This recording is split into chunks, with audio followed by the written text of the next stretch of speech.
ইনস্টাগ্রামে একটি পোস্টে কন্টেন্ট ক্রিয়েটর ন্যাটালিয়া ট্যারিয়ান জানিয়েছেন কিভাবে মজা করে চ্যাটজিপিটিকে করা একটা সাধারণ প্রশ্নই শেষ পর্যন্ত তার ও তার অনাগত সন্তানের জীবন বাঁচিয়েছে।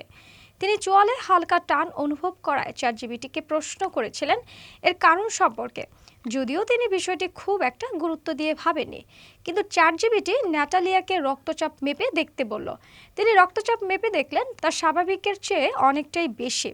ন্যাটালিয়া ভাবলেন হয়তো কিছুক্ষণ পরে ঠিক হয়ে যাবে, কিন্তু কিছুক্ষণ পরে রক্তচাপ আরো বাড়তে থাকে এবং তিনি অসুস্থ বোধ করতে থাকেন। ব্যাপারটি নিয়ে চ্যাটজিপিটিকে আবার প্রশ্ন করা হলে আর্টিফিশিয়াল ইন্টেলিজেন্সটি ন্যাটালিয়াকে অ্যাম্বুলেন্স ডাকার পরামর্শ দেয়। পরবর্তীতে ন্যাটালিয়া হাসপাতালে গেলে তার রক্তচাপ পুনরায় পরীক্ষা করা হয়। দেখা যায় তার রক্তচাপ 200/146, যা খুবই বিপজ্জনক।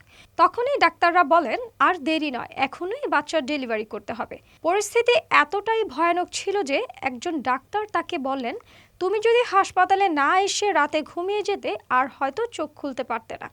নাটালিয়ার ছেলে এখন সুস্থ, তিনিও ভালো আছেন। তিনি ইনস্টাগ্রাম পোস্টে বলেন, একটা ছোট প্রশ্ন, একটা সাধারণ উপসর্গ, আর সেখান থেকেই আমার আর আমার সন্তানের প্রাণ রক্ষা হলো। চ্যাটজিপিটি সত্যি আমাদের জীবন বাঁচিয়েছে। এই ঘটনার মতোই আরেকজন রেডিট জানিয়েছেন তার 5 বছরের পুরনো চোয়ালের সমস্যা চ্যাটজিপিটি কয়েক সেকেন্ডে সমাধান করে দিয়েছেন। এই ধরনের ঘটনা সোশ্যাল মিডিয়ায় অনেকের কৌতূহল তৈরি করছে। তবে আমাদের মনে রাখা প্রয়োজন, মাঝে মাঝে আর্টিফিশিয়াল ইন্টেলিজেন্স আমাদের সঠিক সাহায্য করলেও কোনো চিকিৎসকের বিকল্প হতে পারে না।